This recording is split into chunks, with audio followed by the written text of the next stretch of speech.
ಇತ್ತೀಚಿನ ಸಂಚಿಕೆಗಳನ್ನು ಜಾಹೀರಾತಿನ ಕಿರಿಕಿರಿ ಇಲ್ಲದೆ ನೋಡಿ.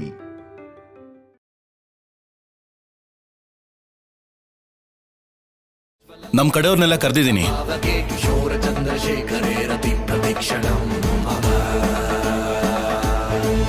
ನಮ್ಮವ್ರೆಲ್ರು ಅಂದ್ರೆ ಯಾರು?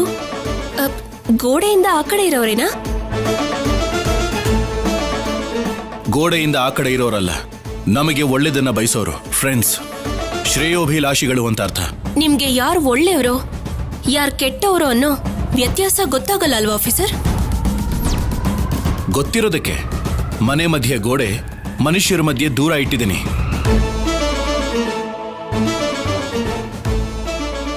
ಹೌದು, ಇವ್ರು ಯಾರು? ಅದನ್ನ ತಿಳ್ಕೊಳ್ಳೋಣ ಅಂತಾನೆ ಮುಸ್ಕು ತೆಗಿ ಎಂದೆ, ಆದ್ರೆ ಎಮ್ಮ ತೆಗಿತಿಲ್ಲ, ಅದಕ್ಕೆ ನೋಡೋಣ ಅಂತ ಬಂದೆ. ಅತ್ತೆ,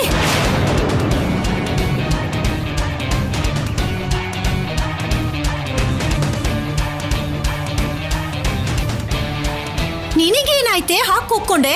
ನಾನು ಕೂಗಿಲ್ಲ ಅಂದಿದ್ರೆ ನಿಮ್ ಕೆನ್ನೆ ಕೆಂಪಾಗ್ತಿತ್ತು.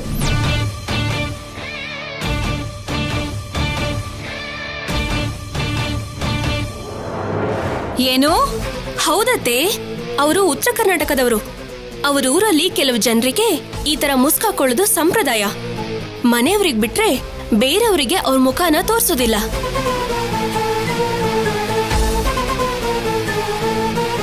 ಹಾಗೆ ಬಲವಂತವಾಗಿ ನೋಡ್ಬೇಕು ಅಂತ ಅಂದ್ರೆ ಎದುರುಗಡೆ ಇರೋದು ಯಾರು ಅಂತಾನು ನೋಡ್ದೆ ಹಾಗೆ ಕೆನ್ನೆಗ್ ಬಾರಿಸ್ತಾರೆ. ಇವರು ನಮ್ಮೂರಲ್ಲಿ ತುಂಬಾ ಜನ ಇದ್ದಾರೆ. ಮುಖ ನೋಡಿದ್ರೆ ಏನಾಗುತ್ತೆ? ಹಾಗ್ ನೋಡಿದ್ರೆ ಅವ್ರ ಮರ್ಯಾದೆ ಹೋದ ಹಾಗೆ ಅನ್ಕೋತಾರೆ. ನಾನ್ ಯಾವತ್ತೂ ಇದನ್ನ ಕೇಳಿಲ್ಲಪ್ಪ. ನೀನ್ ಯಾವತ್ತಾದ್ರೂ ಊರ್ನ ದಾಟಿದ್ರೆ ಅಲ್ವ ಇದನ್ನೆಲ್ಲ ಕೇಳೋದಕ್ಕೆ? ಹೌದಮ್ಮ, ಅವ್ರ ಸಂಪ್ರದಾಯ ಅವ್ರದ್ದು. ನೀವು ಹೊರಡಿ ಅಮ್ಮ. 100 ಜನಕ್ ಮಾಡಮ್ಮ ಸಾಕು. ಹಂಗ ಆಗಲ್ರವ.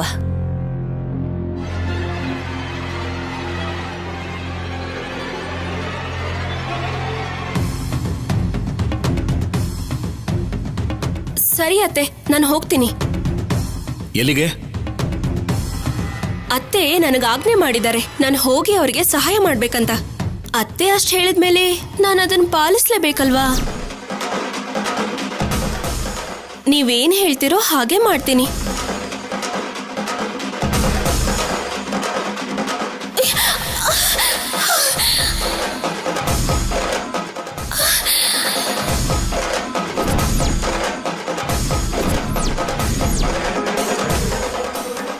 ನೀವಷ್ಟು ಹೇಳಿದ್ಮೇಲೆ ಮಾಡ್ತಾ ಇರೋಕ್ಕಾಗತ್ತಾ ಅತ್ತೆ? ಖಂಡಿತವಾಗ್ಲೂ ಮಾಡ್ತೀನಿ.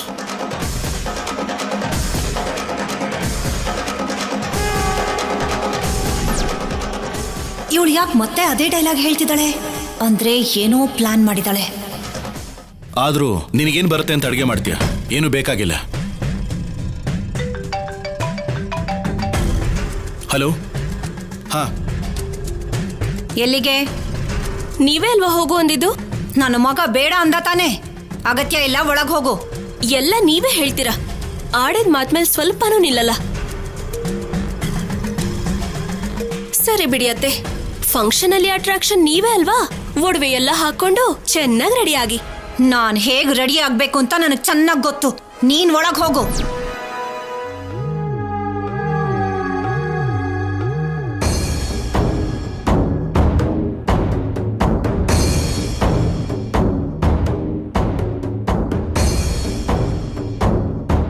ಎಲ್ಲಿಗೆ ಹೋದ್ರೂ ಅನುಪಮ ಹೇಳೇ ಹೋಗ್ತಾಳೆ ರೀ. ಬೆಳಗ್ಗೆನೆ ಅನುಪಮ ಎಲ್ಲಿಗೆ ಹೋಗಿರ್ಬೋದು? ನನಗೂ ಅದೇ ಅರ್ಥ ಆಗ್ತಿಲ್ಲ ಪಾರ್ವತಿ. 1 ನಿಮಿಷ, ಅನುಪಮಗೆ ಫೋನ್ ಮಾಡಿ ನೋಡ್ತೀನಿ ಇರು.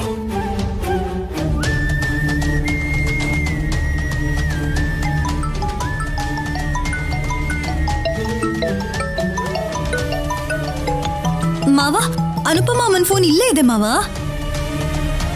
ಫೋನ್ ಕೂಡ ತಗೊಳ್ದೆ ಹೋಗಿದ್ದಾಳಂದ್ರೆ ನನಗೆ ಭಯ ಆಗ್ತಿದೆ ರೀ. ಕಲ್ಯಾಣಿಗೋಸ್ಕರ ಮಗುಗೋಸ್ಕರ ಫಂಕ್ಷನ್ಗೆ ಹೋಗ್ಬೇಕು ಅಂತ ಕನ್ವರ್ಸ್ತಾ ಇದ್ಲು ಅಲ್ವಾ ಪಾರ್ವತಿ? ಒಂದ್ ವೇಳೆ ಅಲ್ಲಿಗೇನಾದ್ರೂ ಹೋಗಿರ್ಬೋದಾ? ನೀವು ಬರಬಾರ್ದು, ನಿಮ್ ನೆರಳು ಕೂಡ ಬೀಳ್ಬಾರ್ದು ಅಂತ ದಮಯಂತಿ ಶೌರ್ಯ ಅಷ್ಟೆಲ್ಲ ಹೇಳಿದ್ಮೇಲೂ ಹೇಗ್ ಹೋಗ್ತಾಳ್ರಿ? ಒಂದ್ ವೇಳೆ ಹೋದ್ರು ದಮಯಂತಿ ಶೌರ್ಯ ಸುಮ್ಮನೆ ಇರ್ತಾರ? ಕತ್ತಿ ಗುರ್ತು ಹಿಡಿದು ಆಚೆ ದಬ್ತಾರೆ. ದಮಯಂತಿ ಅತ್ತಿಗೆಗೆ ತಾವು ನಾವು ಅಂತ ಭೇದ ಇರೋದಿಲ್ಲ. ಒಂದ್ ಕ್ಷಣ ಕೂಡ ಯೋಚನೆ ಮಾಡಲ್ಲ. ಖಂಡಿತವಾಗ್ಲೂ ಅಲ್ಲಿಗೆ ಹೋಗಿರ್ತಾರೆ, ಅವಮಾನದಿಂದ ವಾಪಸ್ ಬರ್ತಾರೆ. ನಮ್ ಕೈಯಲ್ಲಿ ಏನೂ ಇಲ್ಲ ಪಾರ್ವತಿ, ಎಲ್ಲ ಅವನ ಲೀಲೆ. ನಮಗೇನೋ ವಯಸ್ಸಾಗಿದೆ, ಹೀಗೆ ರೂಮ್ನಲ್ಲಿ ಇದ್ಬಿಡ್ತೀವಿ. ಅನುಪಮ ಹಾಗಲ್ಲ. ಕಲ್ಯಾಣಿಗೋಸ್ಕರ ಏನಾದ್ರೂ ಒಂದು ಮಾಡ್ತಾನೆ ಇರ್ತಾಳೆ. ಅದೇ ರೀ ನನ್ನ ಭಯ ಕೂಡ. ಕಲ್ಯಾಣಿ ಸಂತೋಷಕ್ಕೋಸ್ಕರ ಅನುಪಮ ಮತ್ತೆ ಎಲ್ಲಿ ಹೊಸ ಕಷ್ಟಕ್ಕೆ ಸಿಕ್ಕಾಕೋತಾಳೋ ಏನೋ. ಈ ಸೆಂಟಿಮೆಂಟ್ ಸೀನಲ್ಲಿ ಜಾಸ್ತಿ ಹೊತ್ತಿದ್ರೆ ನಾನ್ ತಲೆಗೆ ಆಯಿಂಟ್ಮೆಂಟ್ ಹಚ್ಕೋಬೇಕಾಗತ್ತೆ. ನನ್ನ ಕಳ್ಳಿ ಹಾಗೆ ಎಲ್ರ ಮುಂದೆ ನಿಲ್ಸಿರೋ ಕಲ್ಯಾಣಿ ದಮಯಂತಿನ ಚೆನ್ನಾಗಿ ಆಟ ಆಡಿಸ್ಬೇಕು. ಹಾಗೆ ಆಡ್ಕೋಬೇಕು ಅಂದ್ರೆ ನಮ್ಮಮ್ಮ ಮೀನಾಕ್ಷಮ್ಮನೇ ಕರೆಕ್ಟ್. ಅತ್ತೆ, ಒಲೆ ಮೇಲೆ ಹಾಲಿದೆ, ಸ್ಟವ್ ಆಫ್ ಮಾಡಿ ಬರ್ತೀನಿ. ಹಾ,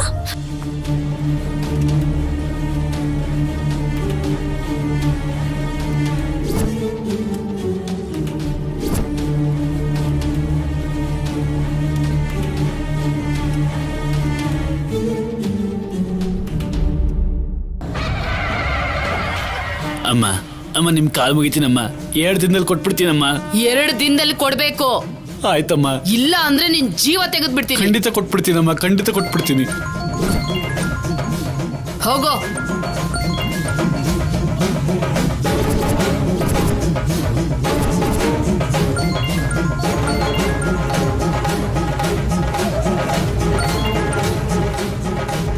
ಹಲೋ ಅಮ್ಮ. ಹಾ ಹೇಳು. ಹೇಗಿದ್ಯಾ ಅಮ್ಮ? ನಿನ್ ಗಂಡನ್ ಮನೆಯವರು ನಾನ್ ಬಂದಾಗ ಸತ್ಕಾರ ಮಾಡಿದ್ರಲ್ಲ, ಅದನ್ನ ನೆನ್ಸ್ಕೊಂಡು ಆನಂದ ತಡ್ಕೊಳಕ್ ಆಗ್ತಿಲ್ಲ. ಅಬ್ಬ, ನಮ್ಮಮ್ಮ ನಡೆದಿರೋದಕ್ಕೆ ಇನ್ನೂ ಅಗ್ನಿ ಪರ್ವತದ ಹಾಗೆ ಉರಿತಾನೇ ಇದ್ದಾರೆ. ಅರ್ಥ ಆಯ್ತಮ್ಮ ನಿನ್ ನೋವು. ನಿನ್ ಸಹಾನುಭೂತಿಯಿಂದ ಒಂಚೂರು ಆದಾಯ ಬರೋದಿಲ್ಲ. ತುಂಬಾ ದಿನ ಆದ್ಮೇಲೆ ಈ ಅಮ್ಮ ಇದ್ದಾಳೆ ಅಂತ ನೆನಪು ಮಾಡ್ಕೊಂಡಿದ್ಯಾ? ಯಾಕೆ ಹಾಗಂತೀಯ ಅಮ್ಮ? ನಿನ್ ಬಗ್ಗೆ ತಮ್ಮನ ಬಗ್ಗೆ ಯೋಚನೆ ಮಾಡದೇ ಇರೋ ಅಂತ ದಿನಾನೇ ಇರೋದಿಲ್ಲ ಗೊತ್ತಾ? ನಿನಗ್ ಫೋನ್ ಮಾಡಿದ್ರೆ ನಡೆದಿದ್ದು ಮತ್ತೆ ನೆನಪು ಮಾಡಿ ನೋವು ಕೊಟ್ಟೋಳಾಗ್ತೀನಿ ಅಂತ ಇಷ್ಟು ದಿನ ಫೋನ್ ಮಾಡ್ಲಿಲ್ಲ ಅಮ್ಮ. ಮತ್ತೆ ಇವಾಗ ಯಾಕೆ ಫೋನ್ ಮಾಡಿದ್ಯಾ? ನಿನ್ ಕೋಪ, ನೋವು ಹಾಗೆ ತೀರ್ಸ್ಕೊಳ್ಳೋ ಸಮಯ ಬಂದಿದ್ಯಮ್ಮ. ಅದನ್ನ ಹೇಳೋದಕ್ಕೆ ಫೋನ್ ಮಾಡಿದೆ. ಹೌದಮ್ಮ, ಸಿದ್ದು ನಿನ್ಗೇನಾದ್ರೂ ಫೋನ್ ಮಾಡಿದ್ನಾ? ಹೋದಾಗಿಂದ ಫೋನೇ ಮಾಡಿಲ್ಲ. ಎಲ್ಲಿದಾನೋ, ಎಷ್ಟು ಕಷ್ಟಪಡ್ತಿದಾನೋ. ಅಮ್ಮ, ಮೊನ್ನೆ ನಮ್ಮ ಮನೆಗೆ ಬಂದಿದ್ನಮ್ಮ.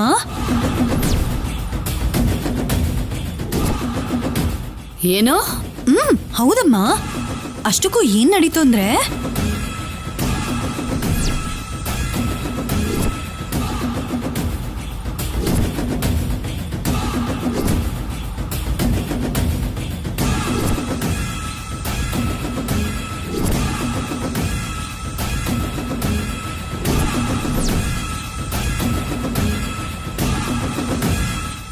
ಒಂದ್ ಸೆಕೆಂಡ್, ಶೌರ್ಯನಿಗೆ ಸಿದ್ದು ಸಿಕ್ಕಿದ್ರೆ ನಮ್ ಸಿದ್ದು ಇವತ್ತು ನಮಗಿರ್ತಾನೆ ಇರ್ಲಿಲ್ಲ ಅಮ್ಮ. ಅಷ್ಟೇ ಅಲ್ಲಮ್ಮ, ನನ್ ತುಂಬಾ ಹೀನವಾಗಿ ನೋಡ್ತಿದ್ದಾರೆ. ಇವತ್ತು ಆ ದಮಯಂತಿ ಮೊಮ್ಮಗನ್ಗೆ ನಾಮಕರಣ ನಡೀತಿದ್ಯಮ್ಮ. ಆನಂದವಾಗಿರೋ ಕಲ್ಯಾಣಿ, ಶೌರ್ಯ, ದಮಯಂತಿ ಎಲ್ಲರ ಮುಖಾನು ಬಾಡೋಗ್ಬೇಕು. ನೀನ್ ಏನ್ ಮಾಡ್ತೀಯೋ ನನಗ್ ಗೊತ್ತಿಲ್ಲ. ಈ ಮನೇಲಿ ಯಾರಿಗೂ ಮನಃಶಾಂತಿ ಇರಬಾರ್ದು. ಹಾಗಾದ್ರೆ ನಾನು ಬಂದು ನಿಜ ಹೇಳಲೇಬೇಕು. ಏನಮ್ಮ ನಿಜ? ತಿನ್ನೋವಾಗ ರುಚಿ ಯಾಕೆ ಕೇಳ್ತಾರೆ ಅನ್ನೋ ಹಾಗೆ ನೀನೇ ಕೇಳಿಸ್ಕೊತಿಯಲ್ಲ. ನಾನು ಇವಾಗ್ಲೇ ಹೊರಡ್ತಾ ಇದ್ದೀನಿ.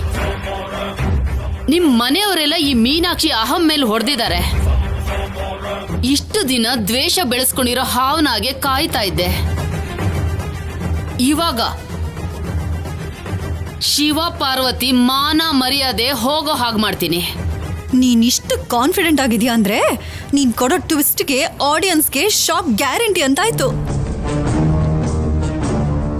ಎಲ್ರ ಜೊತೆಗೆ ನಾನ್ ಕೂಡ ನಿನ್ ಎಂಟ್ರಿಗೋಸ್ಕರ ಕಾಯ್ತಾ ಇರ್ತೀನಮ್ಮ. ಬೇಗ ಬಾ ಅಮ್ಮ. ಬರ್ತೀನಿ, ಎಲ್ಲರ ಲೆಕ್ಕನೂ ತೀರಿಸ್ತೀನಿ.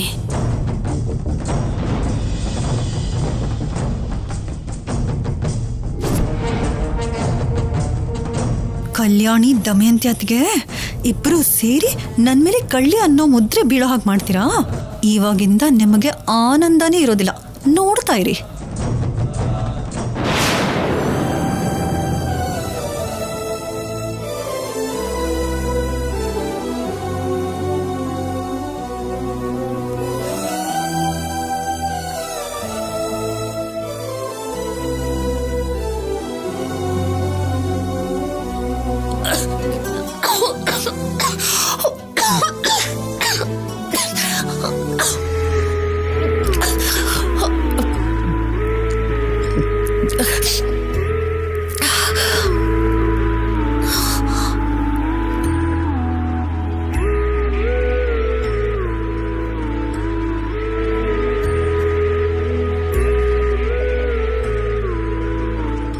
ನಾನು ಅನ್ಕೊಳ್ತಾ ಇದ್ದೆ ನೀನ್ ಬರ್ತೀಯ ಅಂತ.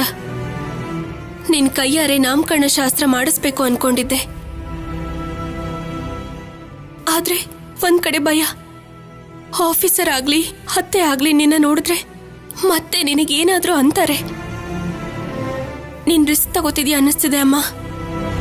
ನೀನ್ ಹೊರಟೋಗು ಇಲ್ಲಿಂದ.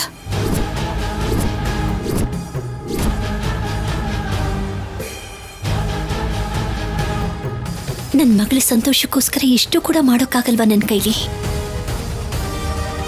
ನೀನು ಯಾವಾಗಲೂ ಸಂತೋಷವಾಗಿರ್ಬೇಕು ಕಲ್ಯಾಣಿ. ನನ್ನ ಮೊಮ್ಮಗುಗೆ ಯಾವತ್ತೂ ಒಳ್ಳೇದಾಗಬೇಕು.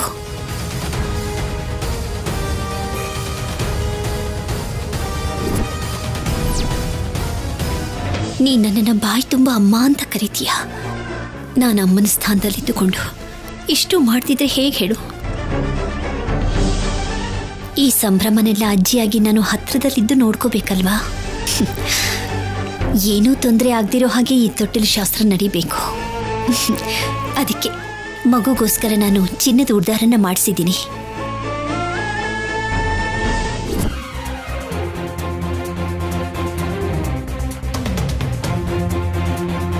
ಅಜ್ಜಿನೂ ಅಷ್ಟೇ ಈ ಬಂಗಾರದ ಉಡ್ದಾರನ ದೇವ್ರ ಮುಂದಿಟ್ಟು ಮಗುಗೆ ಒಳ್ಳೇದಾಗ್ಲಿ ಅಂತ ಬೇಡ್ಕೊಂಡ್ರು.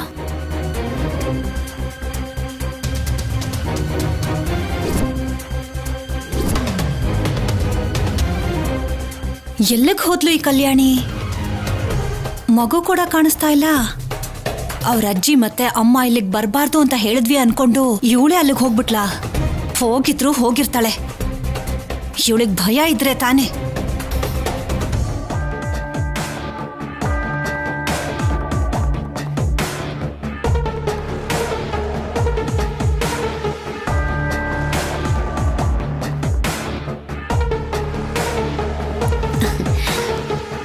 ನೋಡು, ಚೆನ್ನಾಗಿದೆಯಾ? ತುಂಬಾ ಚೆನ್ನಾಗಿದೆ ಅಮ್ಮ.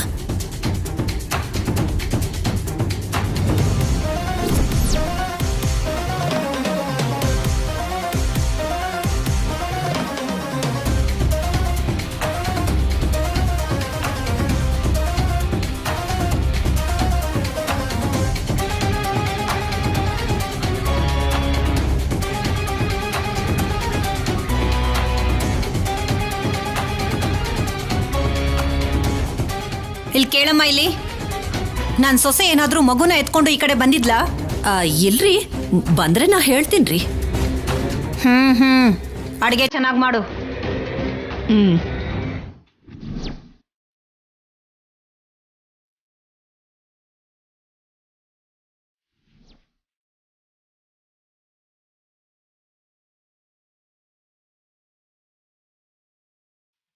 ಏನೋ ಎಡವಟ್ಟಿದೆ. ಮುಸ್ಕೊಳ್ಗಡೆನೆ ಬಗ್ಗು ನೋಡಿದ್ರೆ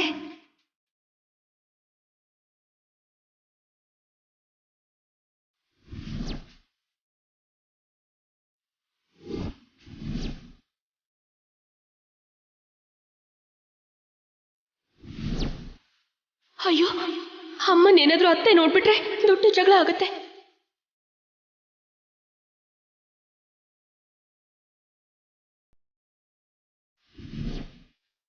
ಅತ್ತೆ,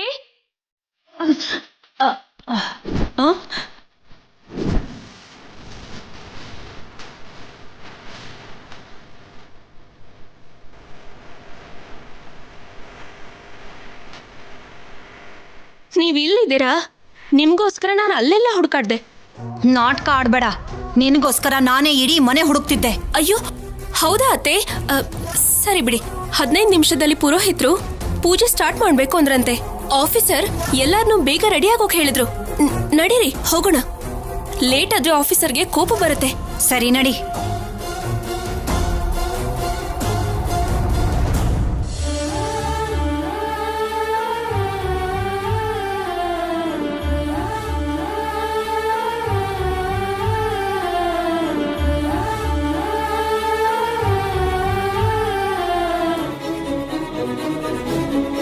ದಮಯಂತಿ ಬರ್ದೆ ಹೋಗಿದ್ದಿದ್ರೆ ಈ ಉಡ್ದಾರನ ಮಗು ಕಟ್ಬಿಡ್ತಿದ್ನಲ್ಲ.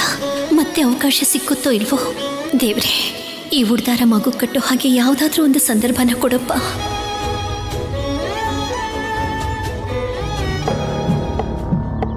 ಮಾವ, ಟ್ಯಾಬ್ಲೆಟ್ ತಗೊಳ್ಳಿ.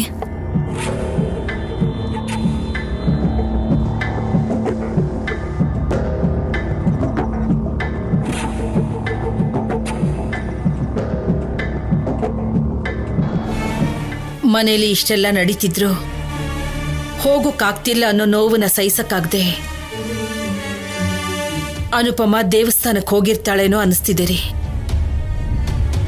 ನಿಜನೇ ಪಾರ್ವತಿ, ನನಗ ಯೋಚನೆನೇ ಬರಲಿಲ್ಲ. ಶತ್ರುಗಳನ್ನು ಕೂಡ ಪ್ರೀತಿಸುವಂತ ಗುಣ ಇರೋದು ಅನುಪಮಂಗೆ. ಅಂಥವಳು ಮೊಮ್ಮಗನ ನಾಮಕರಣಕ್ಕೆ ಹೋಗದೆ ಇರ್ತಾಳ.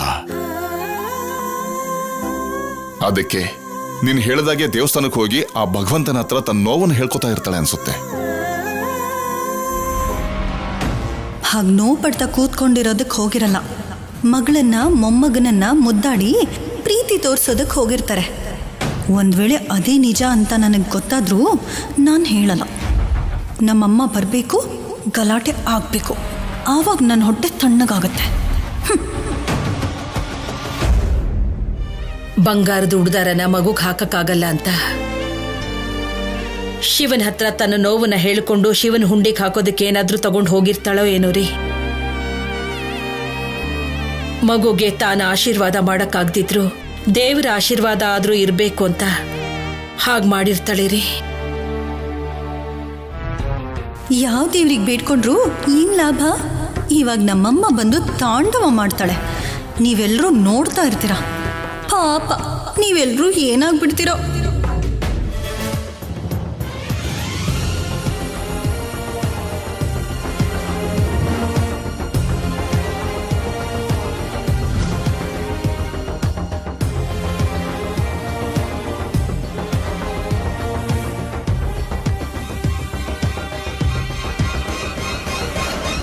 ಅನುಪಮಮ್ಮನ ಕೈಯಿಂದ ಕಂದನ್ ನಾಮಕರಣ ಶಾಸ್ತ್ರ ನಡೆಯಲ್ಲ ಅಂತ ಎಷ್ಟು ಭಯ ಪಟ್ಟಿದ್ದೆ ಕಲ್ಯಾಣಿ. ಈಗ ಹ್ಯಾಪಿನಾ? ತುಂಬಾ ಅಂದ್ರೆ ತುಂಬಾ ಹ್ಯಾಪಿ. ನೀನ್ ಸಂತೋಷಕ್ಕೋಸ್ಕರ ಅನುಪಮಮ್ಮ ಏನ್ ಬೇಕಾದ್ರೂ ಮಾಡ್ತಾರೆ. ನಿಜಾನೇ, ಅದೇ ನನಗೂ ಭಯ ಆಗಿರೋದು. ಈಗ ಅನುಪಮಮ್ಮನ ಫಂಕ್ಷನ್ ಅಲ್ಲಿ ಯಾರಾದ್ರೂ ನೋಡಿ ಗುರ್ತು ಹಿಡಿದ್ಬಿಟ್ರೆ ಯಾಕಷ್ಟೊಂದು ಭಯ ಪಡ್ತಿದ್ಯಾ? ದಮಯಂತಿ ಅತ್ತೆ ಬಗ್ಗೆ, ಆಫೀಸರ್ ಹಠಮಾರಿತನದ ಬಗ್ಗೆ ನಿನಗೆ ಗೊತ್ತೇ ಇದೆಯಲ್ಲ. ಹಾಗೇನೂ ಆಗಲ್ಲ. ನೀನ್ ಜಾಸ್ತಿ ಯೋಚನೆ ಮಾಡ್ಬೇಡ, ಎಲ್ಲ ಒಳ್ಳೇದೇ ಆಗತ್ತೆ. ಹಾ ಹಾ, ಓಕೆ ಓಕೆ ಓಕೆ, ಬೇಗ ಬನ್ನಿ, ಟೈಮ್ ಆಗ್ತಾ ಇದೆ. ನಿಮ್ ಯಜಮಾನ್ರು ಬರ್ತಿದ್ದಾರೆ, ಇದೇ ರೈಟ್ ಟೈಮ್. ಸೀರೆ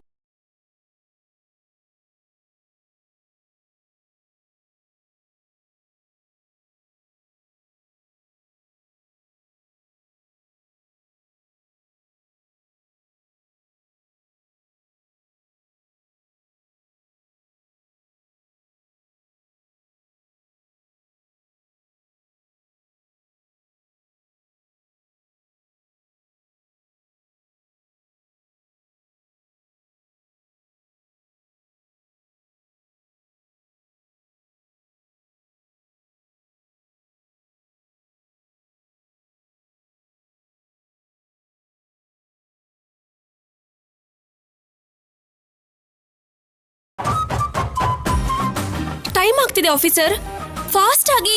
ಬೈ ಬರ್ತೆ ನೀನು ನಾಟಕ ಮಾಡೋದನ್ನ ಕಲ್ತ್ಕೊಂಡಿರೋ ಹಾಗಿದೆ. ಚೆನ್ನಾಗಿ ನಾಟಕ ಮಾಡ್ತಿದ್ಯಾ. ಸೀರೆ ಉಟ್ಕೊಳಕ್ ಬರ್ದೇನೆ ಇಷ್ಟು ದಿವಸದಿಂದ ಉಟ್ಕೋತಾ ಇದೀಯಾ?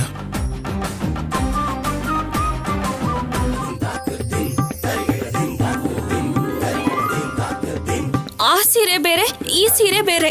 ಈ ಸೀರೆ ಜಾಸ್ತಿ ಭಾರ ಇರುತ್ತೆ ಆಫೀಸರ್. ಸೀರೆ ಉಟ್ಕೊಳಕ್ ಬಂದ್ರೆ ಫಂಕ್ಷನ್ಗೆ ಬಾ, ಇಲ್ಲ ಅಂದ್ರೆ ಇಲ್ಲೇ ಇರು.